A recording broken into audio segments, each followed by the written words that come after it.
My mother said I'd never be like my perfect brother. She was right for the wrong reasons. I stood in the corner of my parents' living room, the smell of roasted turkey turning my stomach. My mother clinked her crystal glass, a wide, fake smile plastered on her face as she looked at my brother, Julian. To Julian, she announced, her voice dripping with pride. Our golden boy, a future CEO. Then her eyes darted to me, taking in my worn leather jacket, and her smile turned into a sneer. And to Caleb, well, maybe one day you'll learn to dress like a respectable adult. I just smiled back, my jaw clenched tight, because in exactly 10 seconds the doorbell was going to ring. And the man standing on the other side of that door was about to tear her precious, perfect world into a million little pieces. Thank you for being here. Grab a warm cup of coffee, sit back, and listen as I tell you the whole story. The heat in that living room was suffocating. It was Thanksgiving, the kind of picture-perfect American holiday my mother, Evelyn, lived for. The kind where she could parade her family in front of the neighbors, the relatives, and anyone else who would pay attention.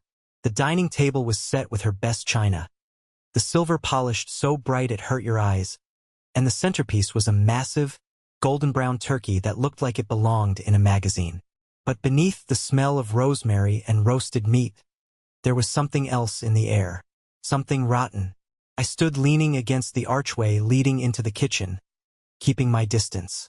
I had my old, beaten-up leather jacket on over a black t-shirt. I knew it drove her crazy. I wore it on purpose. It was my armor. Across the room, my brother Julian was holding court. He wore a tailored navy suit that cost more than a used car, a silk tie, and a smile that he had practiced in the mirror since he was a teenager.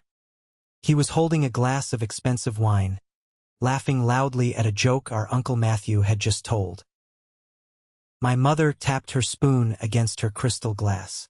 The sharp clinking sound cut through the chatter, and the room went dead silent. Everyone turned to look at her. She stood up, smoothing down her immaculate dress, her eyes shining with tears she could summon on command. Family, she started, her voice trembling just the right amount to show how deeply moved she was. We have so much to be thankful for this year, but most of all, we are thankful for Julian. She reached out and rested her hand on Julian's shoulder. He looked down modestly, playing the part of the humble genius perfectly. Julian has just informed us that he is in the final stages of securing an executive position at one of the biggest tech firms in Silicon Valley. Our golden boy, a future CEO. He has worked so hard, sacrificed so much, and now the world is finally recognizing his brilliance. The relatives clapped. Aunt Clara wiped a tear from her eye. My father, Robert, stood next to my mother, puffing his chest out like he had personally built Julian's success with his bare hands. Then the clapping died down. My mother's eyes slowly drifted across the room, past the smiling faces of my aunts and cousins, until they landed on me. The warmth vanished from her face instantly. Her lips thinned into a hard, white line. And to Caleb, she said, her tone dropping 10 degrees. The entire room shifted uncomfortably. Well, we are thankful you decided to show up. Maybe one day you'll learn to dress like a respectable adult, instead of a mechanic who just crawled out from under a truck. But we love you anyway. A few nervous chuckles rippled through the room. Julian looked at me and offered a tight, patronizing little smile. The kind of smile you give a stray dog. I didn't blink. I didn't look away. I just smiled back at her. A slow, calm smile that I knew she couldn't understand. My jaw clenched tight. I shoved my hands deeper into my jacket pockets, my fingers brushing against my phone. I knew what time it was. She thought she had won. She thought this was the peak of her life, the moment her golden boy was crowned king. But I knew the truth, because in exactly 10 seconds the doorbell was going to ring. And the man standing on the other side of that heavy oak door was about to tear her precious, perfect world into a million little pieces.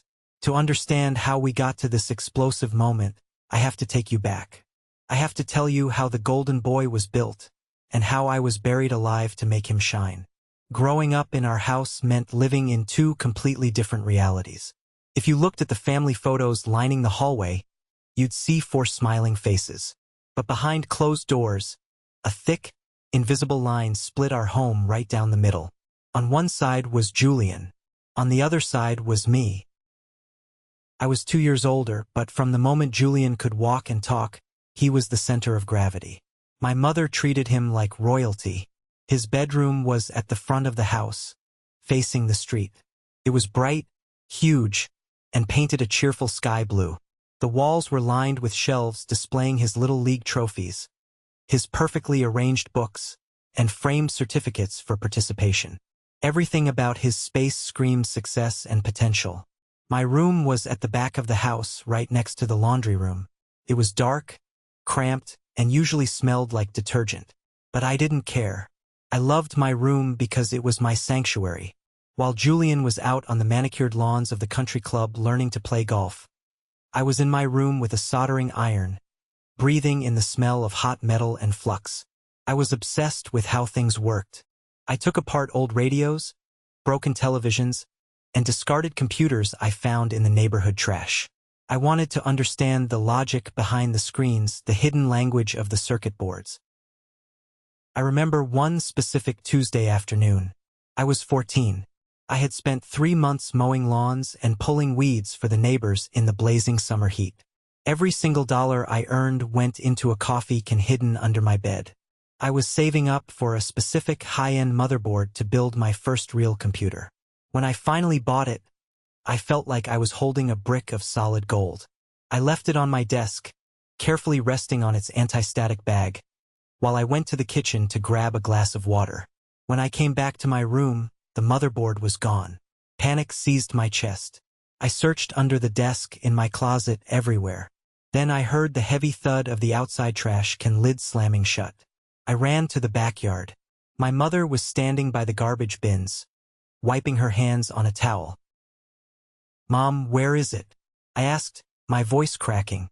"Where's the green board that was on my desk?" She looked at me with an expression of pure irritation. "You mean that piece of garbage?" I threw it out. It was making a mess. "Julian's golf coach is coming over for dinner tonight, and I am not having this house look like a junkyard." I lunged for the trash can, throwing the lid open. There it was, resting at the bottom, covered in coffee grounds and eggshells. One of the delicate capacitor pins was snapped clean off. It was ruined. 3 months of sweating in the sun, gone in an instant. "I bought that," I yelled, my hands shaking as I pulled the sticky, ruined board out of the trash. "I worked for that." My mother crossed her arms. She didn't look guilty. She looked annoyed that I was raising my voice. "Don't you take that tone with me, Caleb. You waste your time tinkering with trash instead of focusing on your future. Look at your brother. He's networking. He's building skills. You're going to end up fixing washing machines for a living if you don't change your attitude." She turned and walked back into the house, her heels clicking sharply on the patio stones. She didn't care about the money. She didn't care about the effort. To her, anything that wasn't Julian's world was just dirt to be swept away. I stood there alone in the backyard, holding the broken pieces of my hard work, wiping coffee grounds off the metal. I didn't cry. Crying was a weakness she would just use against me later.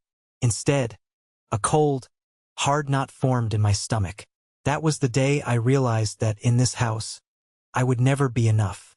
I was just the dirt they walked on. By the time we hit high school, the gap between Julian and me had turned into an ocean. I kept my head down. I wore dark clothes, rode a beat-up bicycle, and spent my nights learning programming languages. I wasn't popular, but I didn't cause trouble. Julian, on the other hand, was the king of the school. He drove a brand new sedan my parents bought him for his 16th birthday. He threw parties. He had a different girlfriend every month. But Julian had a secret. He wasn't smart. He was just manipulative.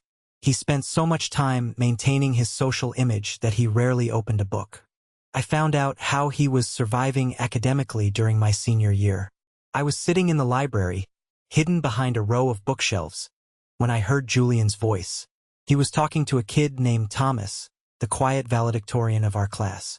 "Look, man," Julian was saying, his tone smooth and persuasive. I just need the answers for the AP Calc final. $50 now, 50 after the test. It's a victimless crime. Everyone wins. I peeked through the books. Thomas looked nervous, but he took the money. Julian was buying his grades. 2 weeks later, Julian got caught. The teacher noticed that Julian and Thomas had the exact same incorrect answer on a complex essay question. The principal called my parents in. It was a massive scandal, or at least it should have been. Cheating on an AP final was grounds for suspension, maybe even expulsion. It would ruin his chances of getting into a good college. I was sitting at the kitchen table doing homework when my parents came home with Julian. Julian didn't look scared. He looked bored. My father, Robert, walked into the kitchen, his face flushed red. I expected him to scream. I expected him to ground Julian for a year. Instead, my father loosened his tie, grabbed a beer from the fridge and sighed. "We took care of it," my father said to my mother. I had a long talk with the principal.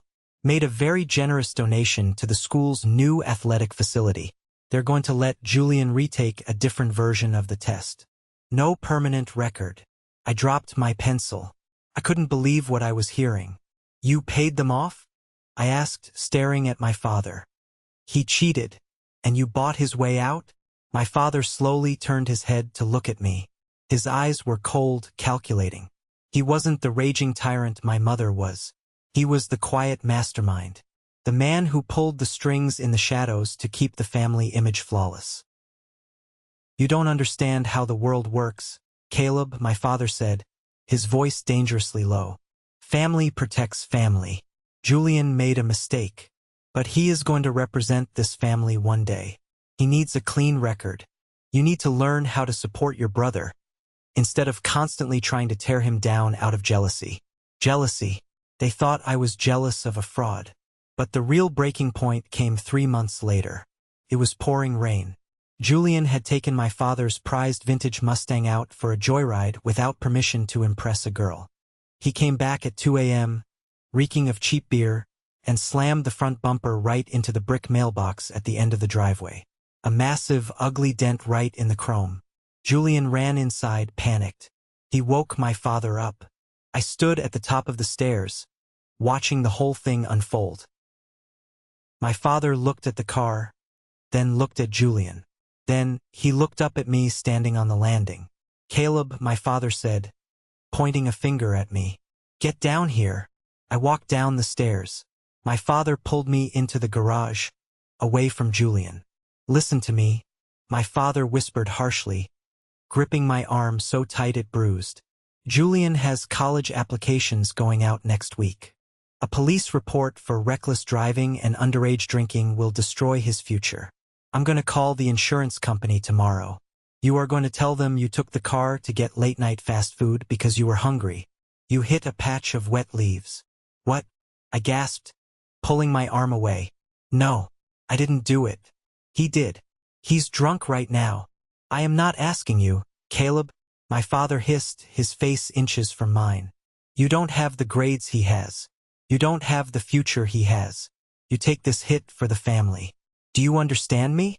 Or I swear to God, I will stop paying for the groceries you eat and the electricity you use in that dark little room of yours." I stared at him. The man who was supposed to protect me was using me as a human shield for his golden boy. I realized then that my father wasn't a peacekeeper. He was a manipulator. He knew exactly what Julian was, but he hid it to protect his own ego, his own reflection in society. I took the blame. I paid the deductible out of my own savings. And the day after I graduated high school, I packed a single duffel bag and walked out the door. I left at 18. I didn't say goodbye. I just left a note on the kitchen counter that said, "I'm out." I knew they wouldn't come looking for me. They probably threw a party when they realized they had the house all to themselves with their perfect son. I rented a tiny, miserable apartment on the bad side of town. The ceiling leaked, and the radiator clanked all night, but it was mine. To survive, I got a job as a mechanic at a dusty garage off the highway. I spent my days covered in motor oil, fixing brake pads and changing transmissions. My hands were permanently stained black. But my nights? My nights belonged to the code. I would come home, eat a bowl of cheap instant ramen, and open my battered, second-hand laptop. I taught myself advanced cybersecurity. I learned how to build firewalls, how to spot vulnerabilities in networks, how to build impenetrable digital fortresses. I was hungry, not just for food but for success. I wanted to build something so big, so undeniable, that no one could ever throw it in the trash again. That's when I met Elijah. Elijah was a brilliant, eccentric guy who worked the night shift at a local server farm. We met on an obscure online coding forum, arguing over the best way to encrypt data streams. We decided to meet up for coffee, and within an hour we realized we had the exact same vision. He had the hardware connections, I had the software architecture. We can build a better mousetrap, Elijah told me, his eyes wide with excitement behind his thick glasses. Corporate security is a joke right now. We build a dynamic encryption protocol, we can sell it to the highest bidder. We became brothers. The kind of brother Julian never was. We pooled our meager savings, quit our day jobs, and moved our operation into a cheap, windowless warehouse space. We lived on coffee, pizza crusts, and pure adrenaline. There were months where I couldn't afford electricity in my own apartment, so I slept on a sleeping bag under my desk at the warehouse. We worked 20 hours a day. We failed 100 times. The code crashed. The servers overheated. We screamed at each other, we threw things, and then we sat back down and fixed it. I never told my family a word about this. To them, I was exactly what they predicted. A high school dropout working as a grease monkey. Whenever my mother bothered to call, usually once every 6 months, just to satisfy her own conscience, she would sigh loudly into the phone. Still working with cars, Caleb? She would say. Julian just pledged the best fraternity on campus. We are so proud of him. He's going places. That's great, Mom, I would reply, my voice completely flat, staring at a screen filled with thousands of lines of complex code that was about to change the industry. I gotta go. Have a shift. I let them believe I was a failure. It was easier that way. They couldn't ruin what they didn't know existed. Then, 2 years later, it happened. Our protocol worked. We managed to secure a meeting with a mid-sized financial firm that had recently suffered a massive data breach. We set up our software on their internal servers. We told their best hackers to try and break in. They spent 3 days trying. They couldn't even make a scratch on the surface. The CEO of the firm walked into the conference room, looked at Elijah and me, 2 guys in our early 20s wearing jeans and hoodies, and slid a contract across the table. It was our first major deal. The check was for an amount of money I had never seen in my entire life. I remember walking out of that glass office building, the sun hitting my face, and realizing I wasn't just surviving anymore. I was winning. Over the next 4 years, Elijah and I built our startup into a formidable force in the cybersecurity world. We hired a team. We moved into a real office. We secured multi-million-dollar contracts with major corporations. I bought myself a nice apartment. I bought a reliable truck. I didn't buy flashy clothes or sports cars. I kept my head down and kept building the empire in the shadows. I was a self-made millionaire before I turned 25. And my family still thought I was changing oil filters for minimum wage. While I was building a real company, Julian was busy building a fantasy. Through the grapevine and occasional glimpses at his public social media profiles, I kept track of the golden boy. Julian had graduated college. Barely, I assumed, and immediately declared himself an entrepreneur. His Instagram was a masterclass in faking it till you make it. He posted pictures of himself in tailored suits, leaning against expensive cars he definitely didn't own, using hashtags like #grindset, #COLIF, and #generational wealth. He claimed he was running a high-end financial consulting firm. It was all smoke and mirrors. I knew it, but my parents bought it hook, line, and sinker. They bragged about him to anyone who would listen. They funded his lifestyle, paying his rent in a luxury downtown apartment so he could keep up appearances for his imaginary clients. One evening, I was sitting in my office, going over some complex server logs, when my cell phone rang. The caller ID said, Mom. I stared at it for a long moment. She hadn't called me in 8 months. I hit accept. Hello? Caleb. It's your mother. Her voice was tight, strained, lacking any of the usual fake warmth she used in public. Hey, Mom. Is everything okay? She sighed. A heavy, dramatic sound. Well, not exactly. We have a bit of a cash flow issue right now. Your father's investments are tied up and Julian has an incredible opportunity. A massive project. He just needs a little bridge capital to close the deal. It's a sure thing. I leaned back in my leather chair, rubbing my eyes. Bridge capital? You mean a loan? Don't use that tone, she snapped quickly. He's doing big things, Caleb. Things you wouldn't understand. We need $5,000 by tomorrow morning. Your father and I will pay you back next month. I know you don't make much at the garage, but surely you have some savings stashed away somewhere.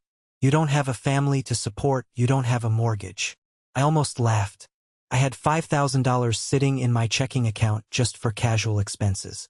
But it was the principle. She was calling the son she despised, the son she threw away, to beg for money to fund the son she worshipped. I'm not giving you $5,000 for Julian's imaginary business. Mom, I said calmly. The silence on the line was deafening.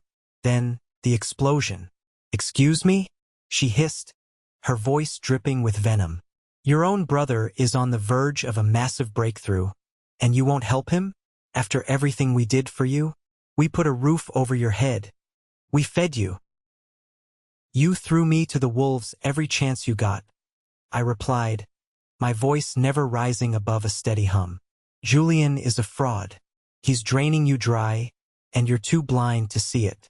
If his business is so successful, why does he need $5,000 from a grease monkey? You are a selfish, bitter, useless boy. She screamed into the phone. You are just jealous. You have always been jealous of him. He is going to be a millionaire, Caleb, and you are going to die alone with grease under your fingernails. Don't you ever call this house again. She slammed the phone down. The line went dead. I slowly lowered the phone. I didn't feel angry. I felt a cold, sharp clarity. She had drawn the line in the sand permanently. I looked around my massive corner office with floor-to-ceiling windows overlooking the city skyline. I looked at the framed $1 Elijah and I had ever made hanging on the wall. Okay, Mom, I whispered to the empty room. Let's see who ends up with the grease. I thought that was the end of it. I thought I could just live my life and leave them to their delusions. But I underestimated the depth of their toxic dependency on Julian. And I underestimated how far they would go to protect his lies.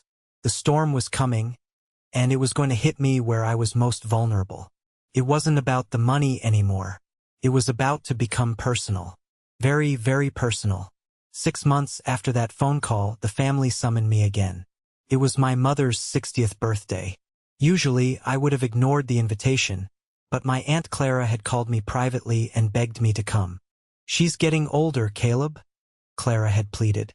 Just make an appearance. For peace. I had recently gotten engaged to Chloe. Chloe was a brilliant, grounded woman who saw me for exactly who I was. She knew the whole history with my family. When I told her about the invitation, she held my hand and said, "We go together. You don't have to face them alone."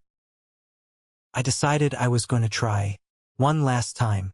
I wanted to show them I was doing okay, even if I couldn't reveal the whole truth about the company yet. I went to a high-end jeweler and bought a beautiful vintage pearl necklace for my mother. Cost me $3,000. It was elegant, timeless, and completely authentic. The party was at a fancy steakhouse downtown.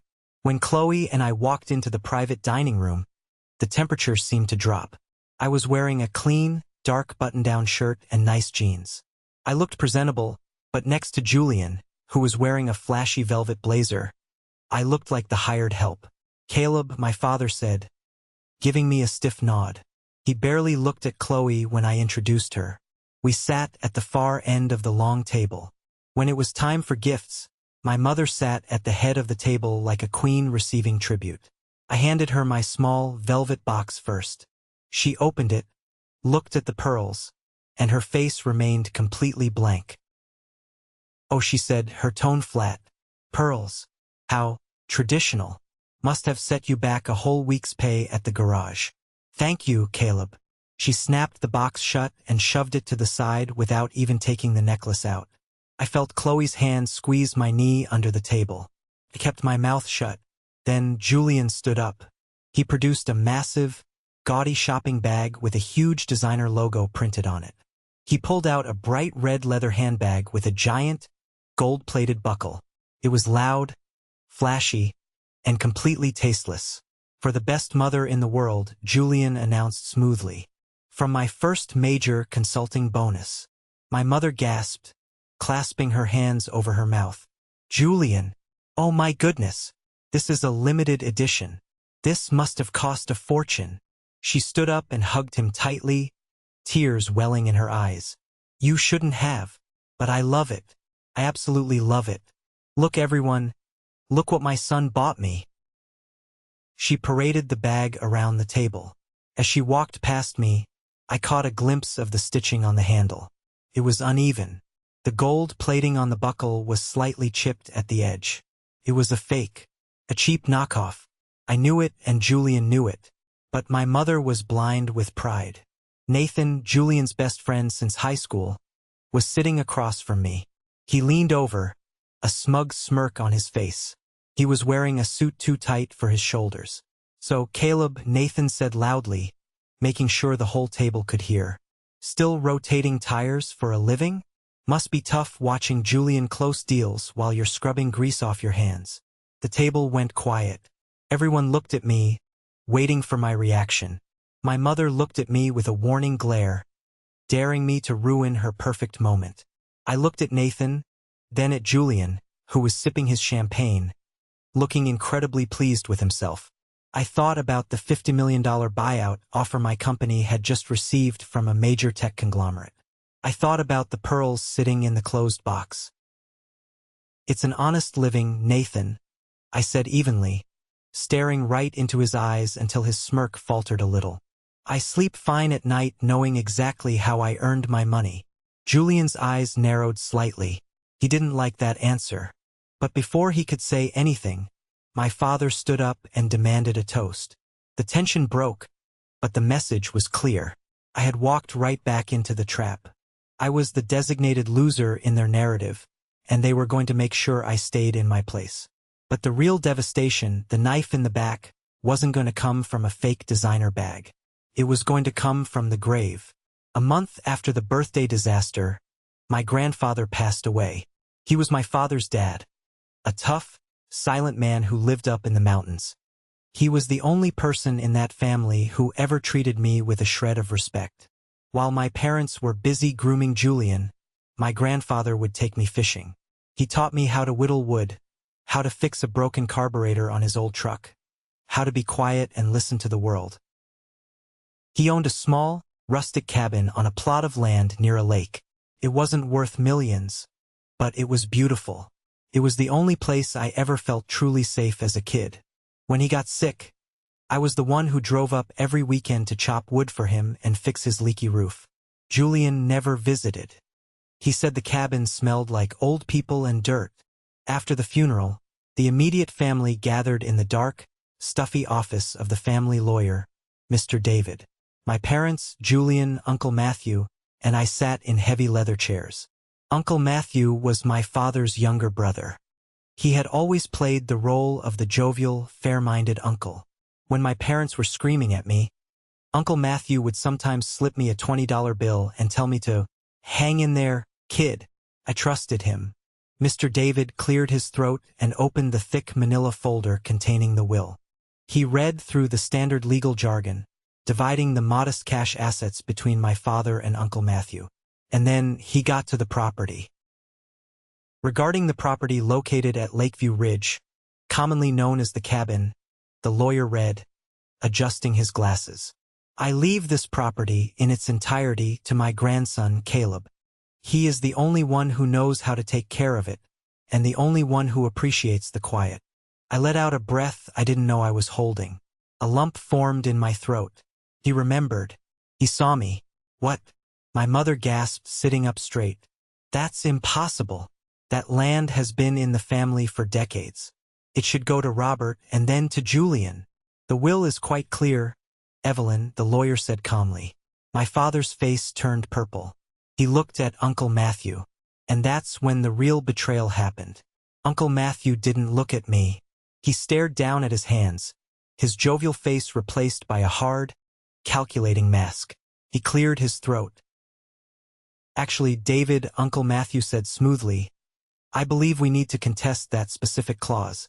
Dad wasn't in his right mind during his final months. He was suffering from dementia. We all know that. I froze. What are you talking about? I demanded, my voice rising. He was perfectly lucid. I talked to him 3 days before he died. We discussed replacing the water pump on the truck. Caleb, please, my father snapped, waving his hand dismissively. You're not a doctor. Dad was confused. He clearly meant for the property to stay within the primary lineage. Matthew and I are in agreement. I stared at Uncle Matthew, the man who used to slip me money, the man who told me he had my back. I saw it in his eyes then. Greed. The land the cabin sat on had recently been zoned for commercial development. A massive resort company was buying up lots around the lake. The cabin itself was worthless, but the land under it was suddenly worth a small fortune. You're lying, I said, my voice trembling with rage. You both know you're lying. He left it to me. It's a matter of inheritance protocol, Julian chimed in, sounding like a lawyer himself, though he had no idea what he was talking about. It's best for the family portfolio if the asset is managed centrally, by Dad, and eventually me. I looked at the lawyer. Mr. David looked uncomfortable, shuffling his papers. If the two sons contest the mental competence of the deceased at the time of the signing, it will go to probate. It will be tied up in court for years, Caleb, unless you have the funds to fight a protracted legal battle against your father and uncle. They knew I didn't have the money, or at least they thought I didn't have the money. They thought I was a broke mechanic. They were banking on crushing me legally because they assumed I couldn't afford a lawyer. They were stealing my grandfather's final gift to me, right in front of my face, and dressing it up as protecting the family. You disgust me, I said, standing up. I looked at Uncle Matthew one last time. He finally met my eyes, and he didn't look sorry at all. He just looked greedy. All of you. I walked out of the lawyer's office.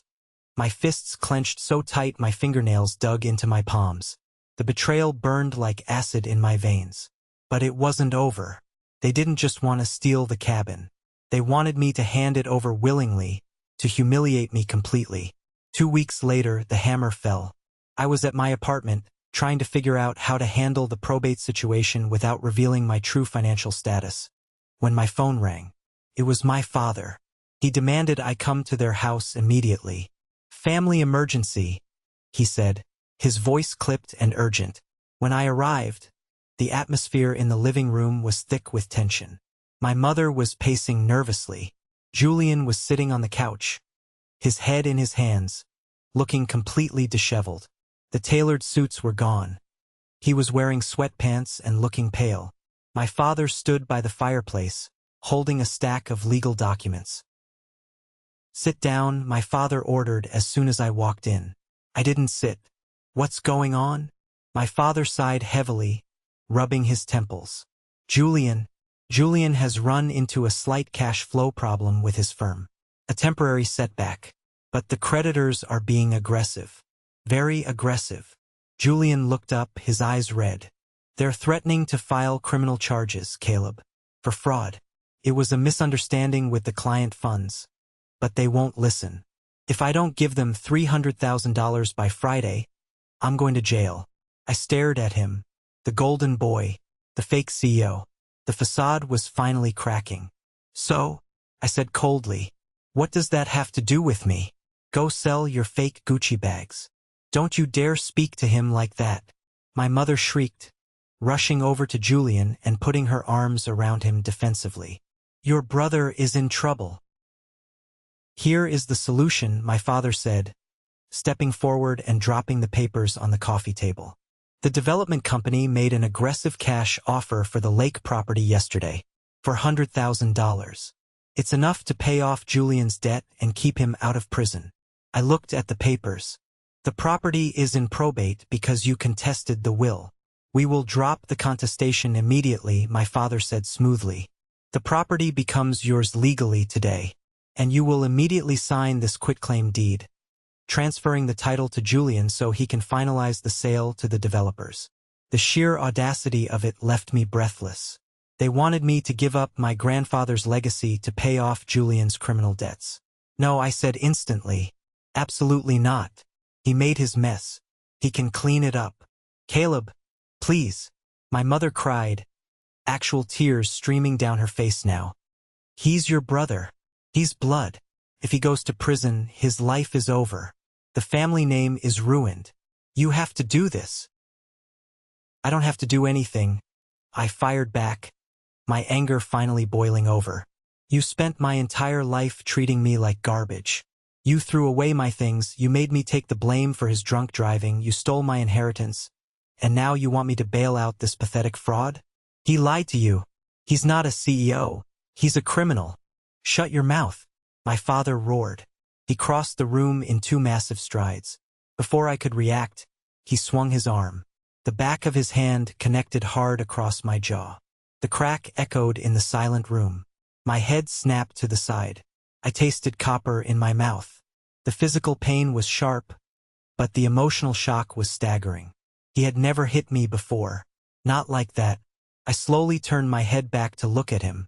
My father was breathing heavily, his chest heaving, his face contorted with rage. You are nothing, my father spat, pointing a shaking finger at my face. You hear me? You are nothing compared to him. You will never be a fraction of the man your brother is. You are a selfish, spiteful little mechanic. You sign those papers right now or you are dead to me. You are no longer my son. I stood there, feeling the sting on my cheek. I looked at my mother, who was watching with cold approval. I looked at Julian, who was hiding behind her like a coward, waiting for me to save him. The last fragile thread connecting me to this family snapped. The desire for their approval, the desperate childhood hope that they would one day love me, evaporated completely. It was replaced by a cold, terrifying emptiness. You're right, I said quietly, wiping a drop of blood from the corner of my mouth. I am not your son. I turned around and walked to the front door. Caleb, my mother screamed. If you walk out that door, don't you ever come back. We will cut you out completely. I didn't stop. I opened the door, stepped out into the cold night air, and slammed it shut behind me. That was the bottom, the absolute rock bottom. I was entirely alone. But as I walked to my truck, my hands stopped shaking. The fear was gone. If I wasn't their son anymore, then I didn't have to play by their rules. It was time to find out exactly what kind of monster Julian really was. I drove straight to the warehouse. It was 1 a.m., but Elijah was there, surrounded by empty energy drink cans, his face illuminated by the blue glow of 4 massive monitors. I walked in, grabbed a chair, and pulled it up next to him.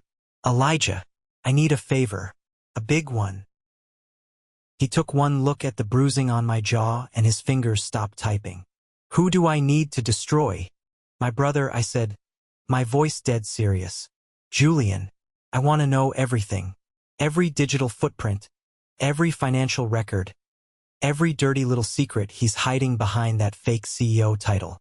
I want him dismantled. Elijah cracked his knuckles. Give me his full name, his phone number, and any email addresses you know. For the next 6 hours, we didn't speak. I watched as Elijah navigated through the dark corners of the web, bypassing firewalls and pulling public records, credit histories, and digital breadcrumbs that Julian thought he had buried. As the files started downloading into a secure folder on our server, the true, horrifying picture of my brother's life came into focus. It was worse than I thought. Much worse. First, we found his college records. Julian didn't graduate. He was expelled in his junior year for academic fraud. He had been caught running a ring paying people to write term papers for wealthy students. He never got a degree. Look at this, Elijah said, tapping his screen. He doesn't own a consulting firm. The LLC he registered is just a shell company. It has zero revenue. He uses it to apply for corporate credit cards. We dug deeper into the finances. Julian was swimming in debt. Hundreds of thousands of dollars in high-interest loans, maxed-out credit cards, and outstanding tabs at luxury car rental agencies. He was literally renting the sports cars he posed with on Instagram by the hour. But then, Elijah opened a file that made my blood run cold. It was a property record. "Caleb," Elijah said quietly, his voice losing all its usual sarcastic edge. "Look at this mortgage document." I leaned in. It was a second mortgage taken out on my parents' house. For $400,000.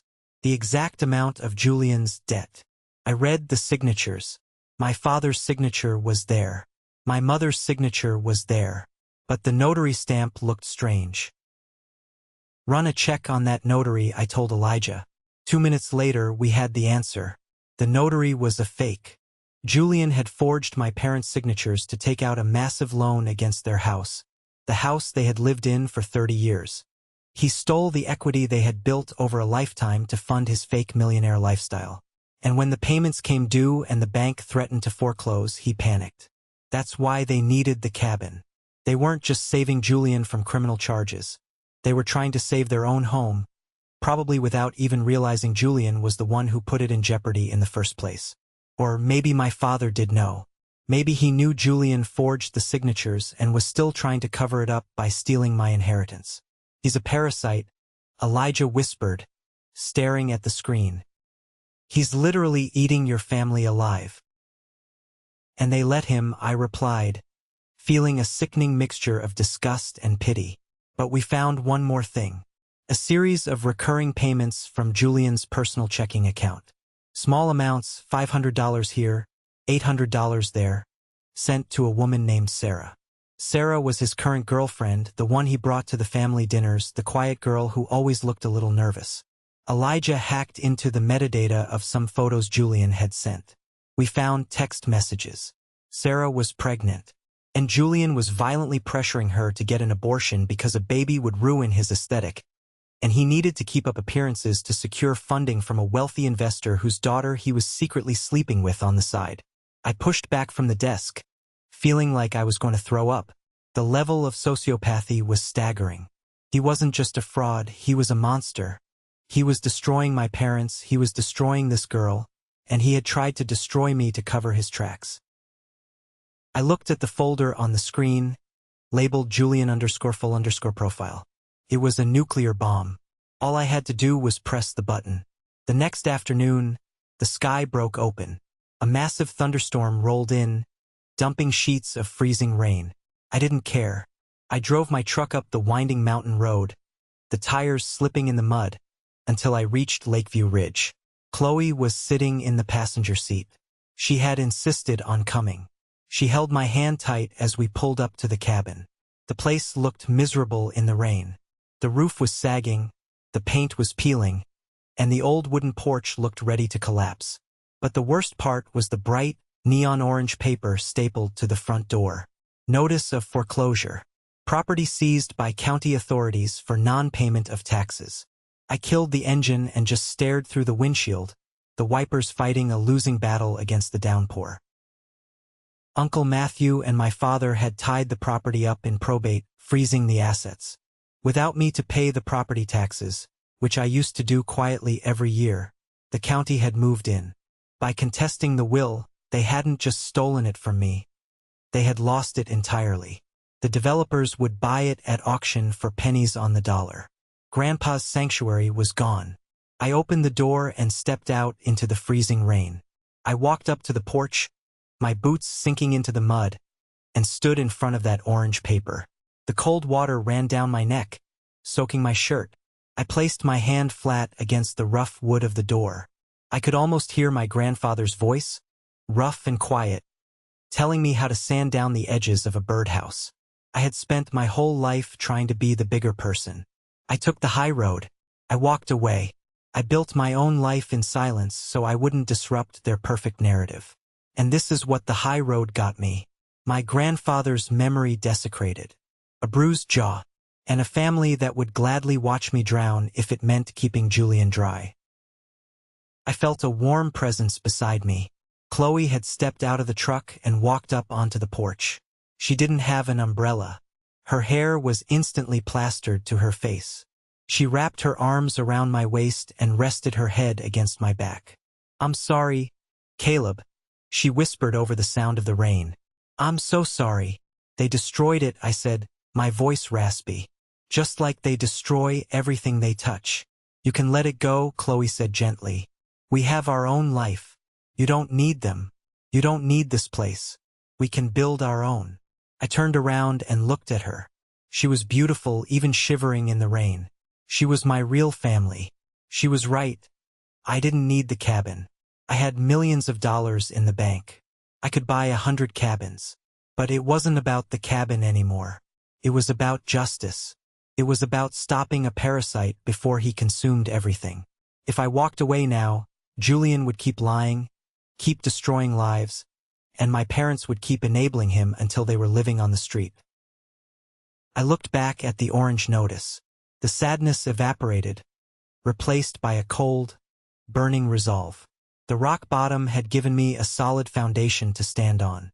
"No," I said, my voice suddenly clear and steady. "I'm not letting it go. Not this time." I took Chloe's hand and led her back to the truck. We got inside, the heater blasting, shivering against the cold leather seats. "What are you going to do?" Chloe asked, looking at my face. She knew that look. It was the same look I had when Elijah and I were cracking a seemingly impossible code. "I'm going to give them exactly what they want," I said, putting the truck in gear.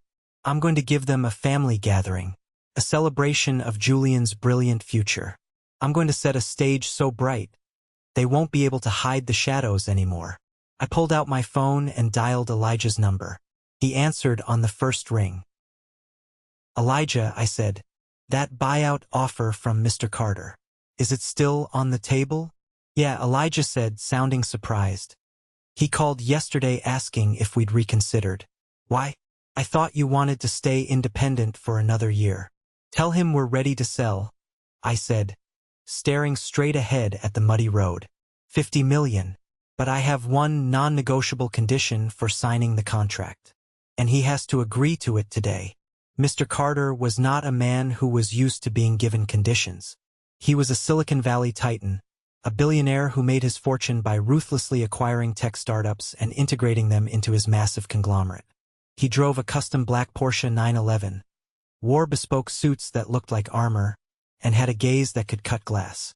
Elijah and I met him in the private VIP lounge of a high-end steakhouse downtown. Carter sat across from us, swirling a glass of scotch, looking mildly amused. "So," Carter said, his deep voice rumbling, 50 million. It's a fair valuation for your encryption protocol. My team has stress-tested your software, Caleb. It's brilliant. Annoyingly brilliant. You've built a fortress." "Thank you, Mr. Carter," I said smoothly. I wasn't wearing my leather jacket today. I wore a sharp, tailored suit. I needed him to see me as an equal, not just a desperate kid with good code. "But Elijah tells me there is a unique contingency attached to this deal," Carter said, raising an eyebrow. "I don't usually do contingencies. I write a check, you sign the IP over. Simple." I leaned forward, resting my elbows on the table. "The tech is yours, Mr. Carter. The team transitions smoothly, but the signing of the actual contract has to happen on my terms. Specifically, the location and the timing." Carter took a sip of his scotch. "I'm listening." "It has to happen on Thanksgiving Day," I said, "at exactly 6 p.m. And it has to happen at my parents' house in the suburbs. You have to bring the physical contract there in person and hand it to me." Carter stopped swirling his glass. He stared at me for a long moment, his eyes narrowing as he tried to calculate the angle. "Thanksgiving? In the suburbs? Caleb, I have a holiday gala in Aspen. You want me to play delivery boy at a family dinner? I know it's unconventional," I said, holding his gaze.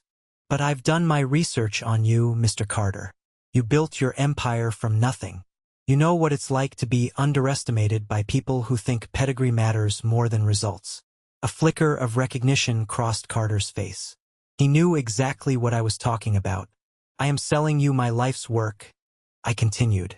This company is my blood and sweat. The only thing I want in return, besides the 50 million, is the right to close this chapter of my life exactly how I see fit. And I need to do it in that specific room, in front of those specific people. Carter set his glass down. He looked at Elijah, who gave a slight, affirming nod. Carter leaned back, a slow, dangerous smile spreading across his face. He recognized a power play when he saw one. He recognized a man who was about to settle a massive score. You want an audience, Carter observed astutely. I want a reckoning, I corrected him. Carter let out a short, sharp laugh. I like you, Caleb. You're ruthless. I appreciate a man who knows how to execute a theatrical victory. Fine. You have your condition. Thanksgiving. 6 p.m. But if you waste my time, the deal is off, and I will personally ensure your software is obsolete within a year. You won't be wasting your time, I promised him. We shook hands. The trap was set. Now, I just needed to make sure the rats walked into it. The hardest part of the plan wasn't negotiating a multi-million-dollar corporate buyout. The hardest part was making the phone call to my father. I sat in my apartment, staring at my phone for 20 minutes before I finally pressed call. I had to play the part perfectly. I had to swallow every ounce of my pride and sound exactly like the broken, defeated son they wanted me to be. He answered on the third ring. What do you want, Caleb? His voice was cold, defensive. I took a deep breath, forcing my voice to shake slightly. Dad, I'm calling to apologize. Silence on the line. I could almost hear the gears turning in his head. I was out of line, I continued, staring at the ceiling. I was angry about Grandpa's cabin, but I shouldn't have said those things. You were right. Family is important, and I don't want to be cut out completely. I know I've been a disappointment. It made me sick to say the words, but the hook caught. Well, my father said, his tone instantly shifting from defensive to patronizingly triumphant. I appreciate you finally coming to your senses, Caleb. Takes a big man to admit when he's failed. Your mother has been very upset. I know. That's why I'm calling. Is there any way? Could Chloe and I still come to Thanksgiving dinner? I just want to make peace. I'll sit in the back. I won't cause any trouble. He let out a heavy sigh, playing the merciful king. I will have to discuss it with Evelyn. And Julian, you owe your brother a massive apology for your jealousy. But, yes, you can come. Be here at 4 p.m. Don't embarrass us. Thank you, Dad, I said quietly, and hung up. I threw the phone onto the couch and let out a harsh laugh. They were so predictable. Their egos were so massive they couldn't conceive of a reality where I wasn't crawling back to them. The next few weeks were a masterclass in psychological warfare. I kept tabs on Julian through Sarah's social media. Julian was ramping up his lies for the grand finale. He had somehow caught wind that Mr. Carter's conglomerate was expanding. So, naturally, Julian spun a web of lies, telling my parents that he was being aggressively recruited by Carter himself for a VP position. My mother called me 2 days before Thanksgiving. She couldn't resist gloating. Caleb, she said, her voice dripping with fake sympathy. I just wanted to make sure you were still coming. Julian has some very big news to share at dinner. He's been headhunted by one of the biggest tech billionaires in the world. The salary is astronomical. He'll be securing the family's legacy. Wow, Mom, I said deadpan. That's incredible. Carter, right? Yes, Mr. Carter. Julian had a private lunch with him last week. She lied effortlessly, repeating whatever garbage Julian had fed her. I just wanted to warn you so you don't feel too inadequate when he makes the announcement. We just want a peaceful holiday. Don't worry, Mom, I said, looking at the finalized $50 million contract sitting on my desk, waiting for Carter's signature. I won't feel inadequate at all. I can't wait to hear Julian's announcement. I hung up the phone and looked at the clock. The countdown had begun. They had spent my entire life trying to bury me. They had stolen my inheritance, they had hit me, they had called me nothing. They thought they had won. But they didn't realize they had just invited the architect of their destruction into their living room. The storm wasn't just coming anymore. The storm was here. I was standing right back where we started. The dining room was suffocatingly warm, filled with the rich smell of roasted turkey, sage stuffing, and expensive wine. This was my mother's stage. She had spent 3 days preparing for this exact moment, setting the table with her finest china, making sure every fork was perfectly aligned. The extended family was packed around the long oak table. Uncle Matthew was there, looking as jovial as ever, completely ignoring the fact that he had helped steal my inheritance just weeks prior. My father sat at the head of the table, his chest puffed out, radiating authority. And then there was Julian. He was wearing a custom-tailored charcoal suit. He sat right next to my father, swirling a glass of Cabernet, acting like he owned the world. His girlfriend, Sarah, sat quietly beside him, looking pale and keeping her eyes fixed on her plate. I stood leaning against the archway, my worn leather jacket feeling like a shield. Chloe stood right next to me. She squeezed my hand. Her touch was the only thing keeping me grounded in reality. My mother tapped her spoon against her crystal water glass. The sharp, clinking sound cut through the loud chatter. The room went completely silent. Everyone turned their heads toward her. She stood up slowly, smoothing down her immaculate dress. She looked around the table, her eyes shining with absolute adoration when they landed on Julian. "Family," she started, her voice trembling just the right amount. "We have so much to be thankful for this year. But most of all, we are thankful for Julian, our golden boy." Julian looked down modestly. It made my stomach turn. Julian has just informed us that he is in the final stages of securing an executive position at one of the biggest tech firms in Silicon Valley. A future CEO. He has worked so hard, sacrificed so much, and now the world is finally recognizing his brilliance. Aunt Clara wiped a tear from her eye. Uncle Matthew raised his glass. The whole room erupted in applause. Julian offered a tight, patronizing little smile and nodded to the crowd. Then the clapping died down. My mother's eyes slowly drifted across the room. They passed over my aunts and cousins, finally landing on me. The warmth vanished from her face instantly. Her lips thinned into a hard, white line. She looked me up and down, her gaze lingering on my boots and my jacket. And to Caleb, she said, her tone dropping 10 degrees. "Well, we are thankful you decided to show up. Maybe one day you'll learn to dress like a respectable adult, instead of a mechanic who just crawled out from under a truck. But we love you anyway." A few nervous chuckles rippled through the room. Nathan, Julian's obnoxious best friend, smirked at me from across the table. "I mean, somebody has to change the oil in Julian's new company car, right?" Nathan joked loudly. More laughter. Julian shook his head playfully. "Leave him alone, Nathan. Caleb does the best he can with what he has." I didn't blink. I didn't look away. I just smiled back at my mother. A slow, calm smile that I knew she couldn't understand.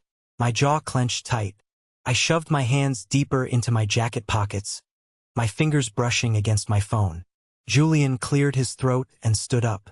He buttoned his suit jacket, preparing to deliver his grand lie. "Thank you, Mom. Thank you, everyone. It's true. I had a private lunch with Mr. Carter yesterday. He's a brilliant man, a billionaire, and he practically begged me to come on board as his vice president of acquisitions. It's a massive salary, stock options, the whole package. I'm going to make sure this family is taken care of for generations." My father beamed. "That's my boy. A true leader." I checked my watch. 5:59 p.m. "That's a beautiful story, Julian," I said. My voice wasn't loud, but it cut through the room like a razor blade. Julian looked at me, his smile faltering for a fraction of a second.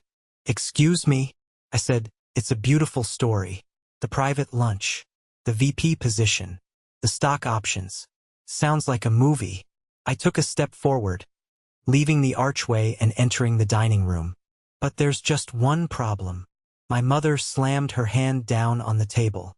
Caleb, do not ruin this night. I warned you. I ignored her. I kept my eyes locked on Julian. Mr. Carter hates lunch meetings. He says they're a waste of time. He prefers to do his business in boardrooms. Or, occasionally, at 6 p.m. on Thanksgiving Day.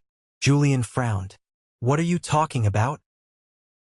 Before anyone could say another word, a low, aggressive rumble shook the front windows. A pair of bright LED headlights swept across the dining room curtains. The deep, unmistakable growl of a twin-turbo engine settled in the driveway.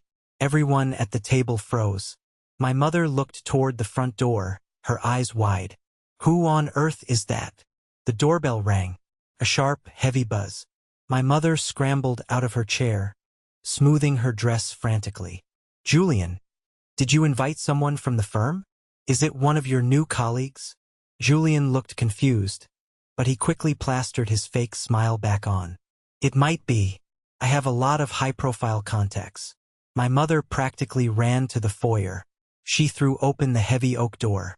Standing on the porch was Mr. Carter. He looked like he had just stepped out of a financial magazine. He wore a sharp, custom-made black overcoat over a dark suit. His silver hair was perfectly combed. He radiated an aura of pure, intimidating wealth and power.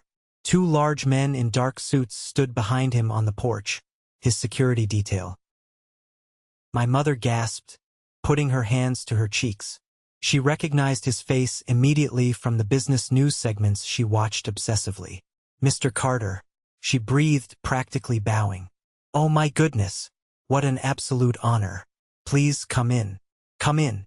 Julian didn't tell us you were dropping by. Carter stepped into the foyer.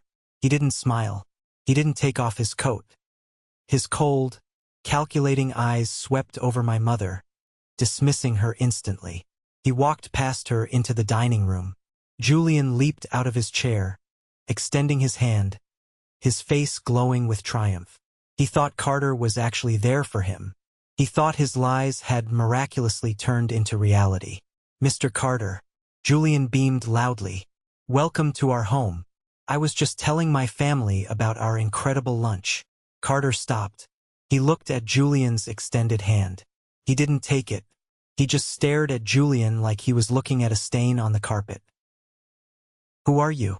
Carter asked, his deep voice carrying clearly across the dead-silent room. Julian's hand dropped. The color completely drained from his face. I'm Julian. We met. Carter didn't let him finish. He completely ignored Julian and turned his gaze toward the archway. His eyes locked onto me. The intimidating scowl vanished, replaced by a look of deep professional respect. Carter walked right past Julian, right past my father, and stopped directly in front of me. Director Caleb, Carter said, extending his hand.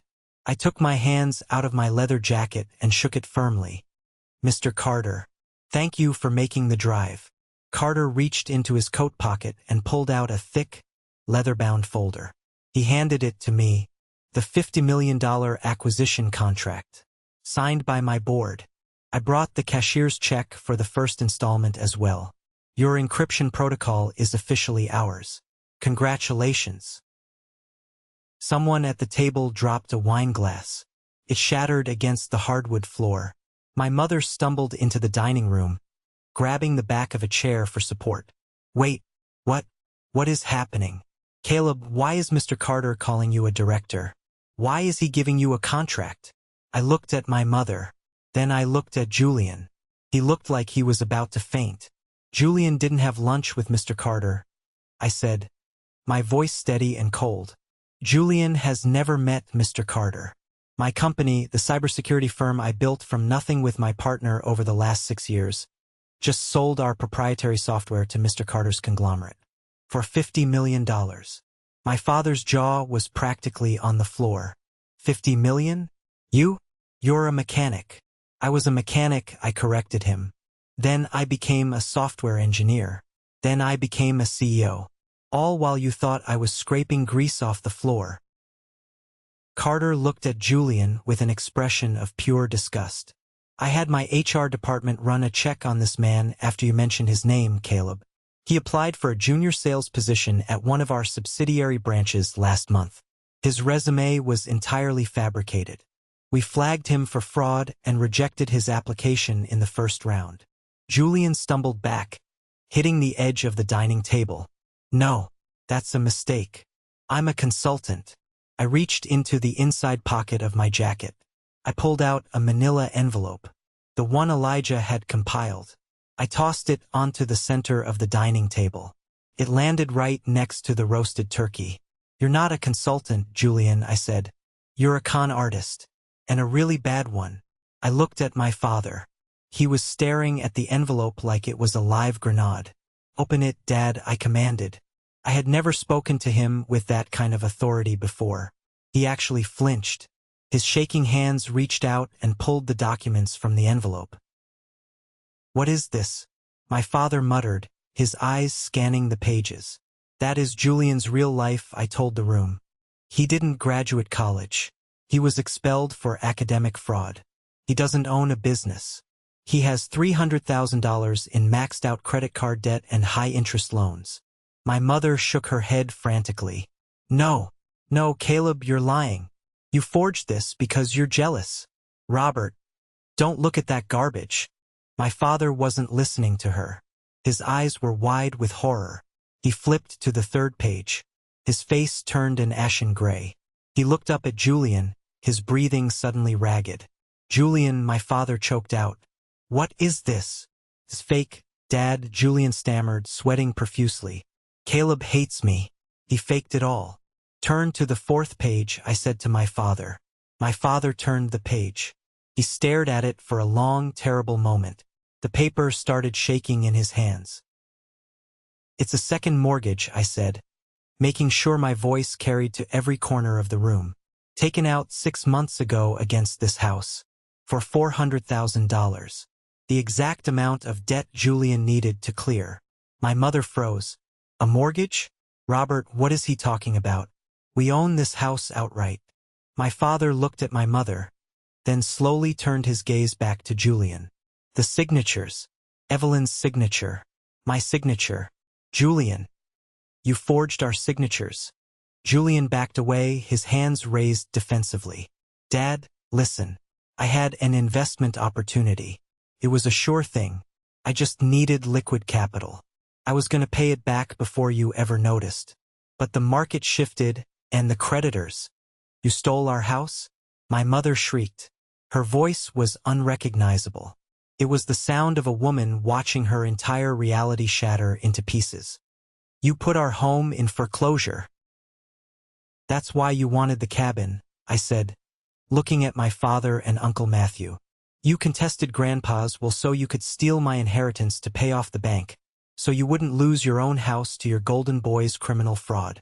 Uncle Matthew looked down at his plate. He didn't say a word. He knew he was caught. My father stood up, his chair scraping violently against the floor. He lunged toward Julian, grabbing him by the lapels of his expensive suit. I gave you everything.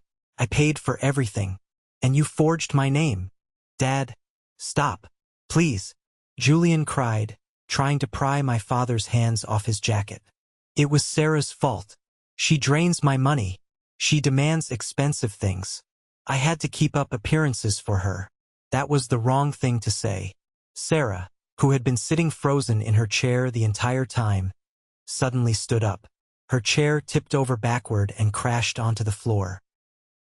Julian looked at her, his eyes wide with panic.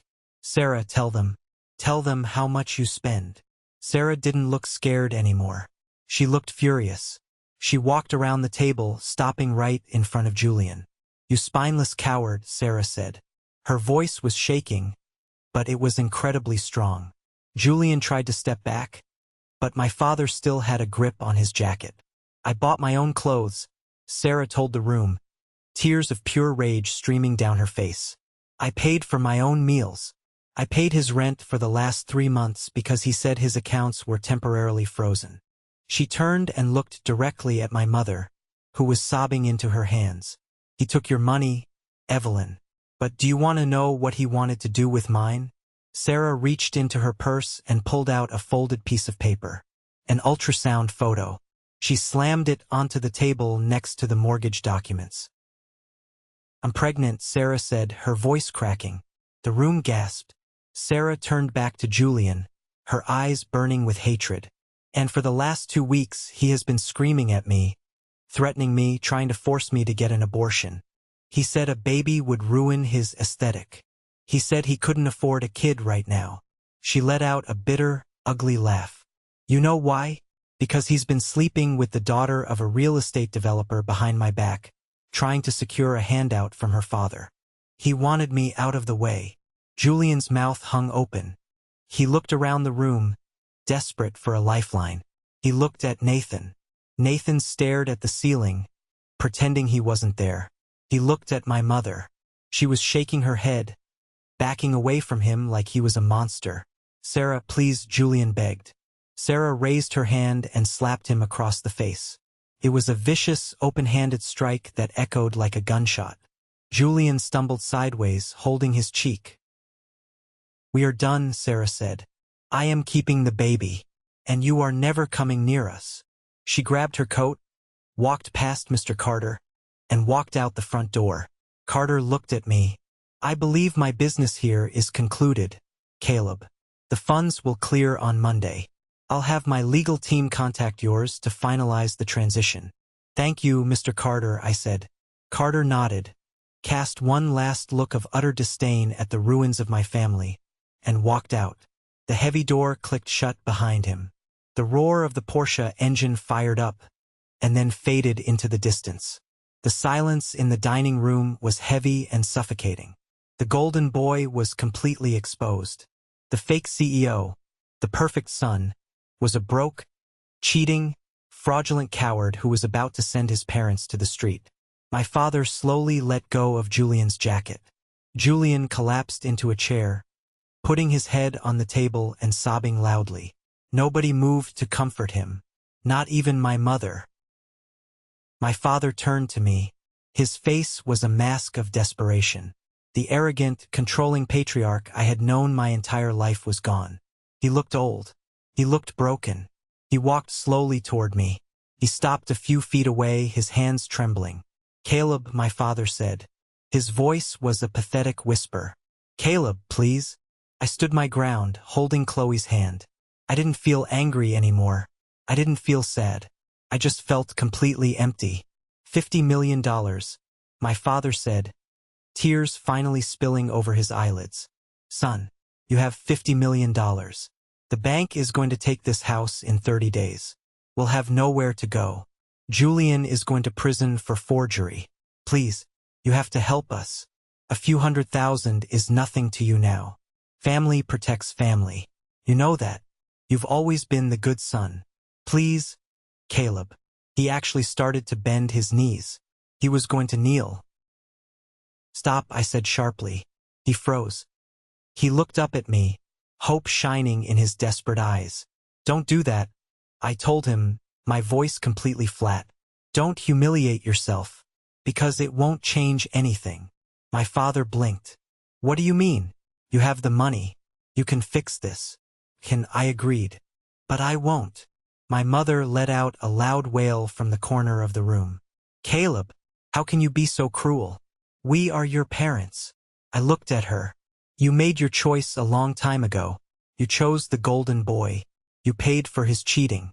You forced me to take the fall for his drunk driving. You threw away my hardware. You called me a useless mechanic. And you, Dad," I turned back to my father, "you stole my grandfather's cabin. And then you hit me. You hit me. And you told me I was nothing." I was angry, my father pleaded. "I was stressed about the debt. I didn't mean it." "Yes, you did," I said. "And you know what the best part is? When you hit me, you told me I was no longer your son. You cut me out. You set me free. Caleb, please," my father begged, reaching a hand out toward my jacket. I stepped back out of his reach. "I am not your son," I told him, repeating the exact words he had screamed at me. "You are not my family. You are just people I used to know. I looked around the room one last time. At Uncle Matthew looking ashamed. At Nathan looking terrified. At Julian sobbing like a child. At my parents, realizing that the son they threw away was the only one who could have saved them. Goodbye, I said. I turned around, holding Chloe's hand, and walked out the front door. The cool November air hit my face. I took a deep breath. It smelled like rain and wood smoke. It smelled like freedom. 6 months later, the spring sun was shining through the massive oak trees surrounding Lakeview Ridge. The county had put my grandfather's cabin up for public auction exactly as I predicted. I didn't let the corporate developers get it. I sent my lawyers in with a cash offer that blew everyone else out of the water. I bought it back. Chloe and I spent the first 2 months of spring renovating it. We fixed the sagging roof. We replaced the rotting porch with strong, fresh cedar. I built a brand new dock leading out into the water. But we kept the soul of the place exactly the same. We kept his old rocking chair on the porch. We kept his old fishing rods mounted on the wall. I didn't stop there. I took a portion of the buyout money and established the Lakeview Foundation. It was a scholarship and mentorship program specifically designed for high school kids who were struggling, kids who didn't have supportive families, kids who loved taking things apart and building them back up in the dark. I wanted to make sure they knew someone saw their potential, even if their parents didn't. In May, Chloe and I got married. We didn't have a massive, extravagant wedding in a fancy hotel. We got married right on the wooden dock of the cabin, surrounded by the quiet water and the trees. Elijah was my best man. He stood beside me wearing a suit that actually fit him for once, holding the rings. Chloe walked down the grassy path looking like an absolute vision. The guest list was tiny. Mostly our close friends, some of our key employees from the old company, and Sarah. Sarah had reached out to me 2 months after Thanksgiving. She had moved to a different city and started fresh. She was showing a beautiful baby bump. We had coffee, and we forgave each other for the collateral damage of being tied to my family. There was only one blood relative of mine at the wedding, Aunt Clara. She sat in the front row, dabbing her eyes with a tissue as Chloe and I exchanged vows. Clara had been the only one who called me after Thanksgiving to apologize for standing by silently all those years. She told me she was proud of me. After the ceremony, we set up long wooden tables on the grass for a barbecue reception. I was holding a cold beer, watching my friends laugh and talk as the sun began to set over the lake. I felt a tap on my shoulder. It was Aunt Clara. She looked nervous, holding a glass of iced tea. "It's a beautiful wedding, Caleb," she said softly. "Your grandfather would have loved this." "I'm glad you're here, Aunt Clara," I told her. She took a sip of her tea and looked out at the water. "I feel like I need to tell you something. Something about your father. I debated telling you, because I know you've moved on. But I think you deserve the whole truth. The final piece of the puzzle." I leaned against the porch railing. "What is it?" Clara sighed heavily. "You remember the second mortgage? The one Julian forged?" "Hard to forget," I said. "Your father knew about it," Clara said quietly. I froze. "What?" "He looked completely shocked at Thanksgiving. He was shocked that you found out. He was shocked that the evidence was sitting on the dining room table," Clara explained. "But he knew Julian forged those papers 2 years ago." I stared at her, trying to process the magnitude of the lie. If he knew Julian forged his signature to steal $400,000 against his house, why didn't he go to the police? Why did he let him do it? Clara looked down at her hands. "Because your father had a gambling addiction, Caleb. A severe one. He owed a lot of money to some very bad people in the city. He couldn't take out a loan himself because his credit was already destroyed. When Julian forged the documents to get cash for his fake consulting lifestyle, your father caught him. But instead of turning him in, Robert made a deal with him." The pieces slammed into place. The sickening, horrific logic of it all. "He blackmailed his own son," I whispered. Clara nodded.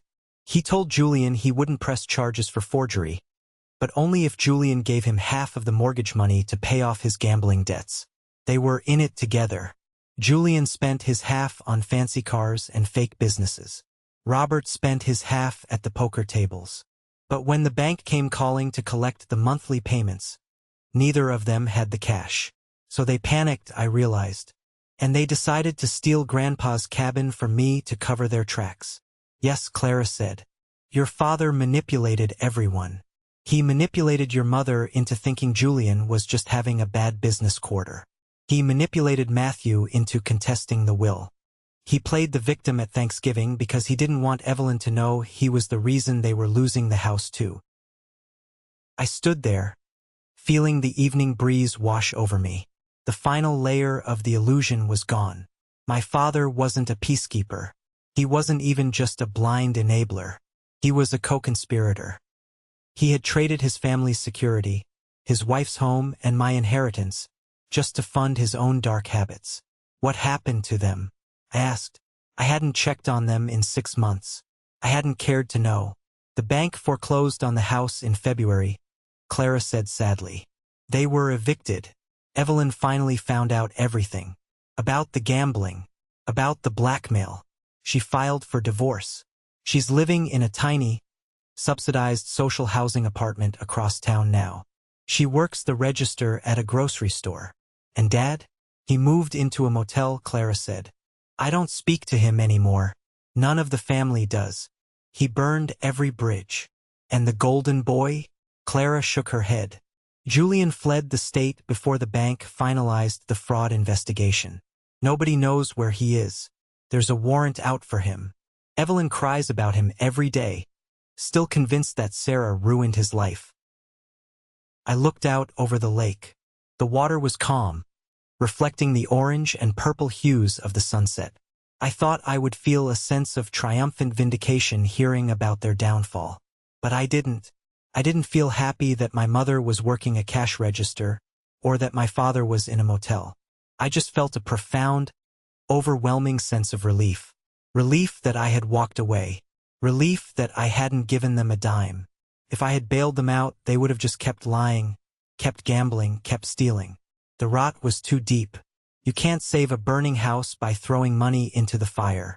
Thank you for telling me, Aunt Clara, I said. She smiled a sad, gentle smile. You built a good life, Caleb. You earned it. Later that night, after all the guests had gone home, Chloe and I stood on the porch of the cabin. The only sound was the gentle lapping of the water against the wooden dock and the crickets in the tall grass. Chloe leaned her head against my shoulder. I wrapped my arm around her, holding her close. I looked at the house I had rebuilt. I thought about the family I had left behind and the family I had chosen. Society tells us that blood is thicker than water. They tell us that we have to forgive our parents, our siblings, no matter what they do, because family is family. They make you feel guilty for walking away from toxic people, simply because you share the same last name. But I learned the hard way that blood doesn't make a family. Respect makes a family. Honesty makes a family. Loyalty makes a family. My father and my brother shared my blood, but they would have watched me drown if it meant they could use my body as a stepping stone. I had spent the first 25 years of my life begging for a seat at a table where I was only ever the punchline. I let them define my worth. I let them convince me that because I liked getting my hands dirty, because I didn't wear a suit, I was somehow less valuable. But the moment I stopped asking for their permission to be successful, the moment I stopped caring about their applause, I became untouchable. I built my empire in the dark. And when I finally brought it into the light, it was strong enough to shatter their entire fake reality. You cannot let the people who failed to see your value determine your price. You are the architect of your own worth. And sometimes, the only way to build the life you deserve is to burn the bridge back to the people who kept you small. Thank you for sticking around and listening to my story. I know it was a long journey, and it wasn't an easy one to tell, but getting it out there feels like a massive weight has been lifted off my chest. I hope this resonated with you in some way, especially if you've ever felt like the black sheep in your own home. Have you ever found yourself in a similar situation? Have you ever had to walk away from people you loved to protect yourself? Let me know in the comments. And for those of you who stayed with me until the very last second, you are officially part of the 1% Club. Leave a comment with the letter W below. W stands for winner. That's our secret code. It lets me know who the real winners are, the amazing people who watch until the end and understand what it takes to survive the fire. If my story helped you, please hit that like button and follow the channel. We have a lot more real stories to share, and I want you to be part of this community. Stay strong, keep building your empire in the dark, and I'll see you in the next video.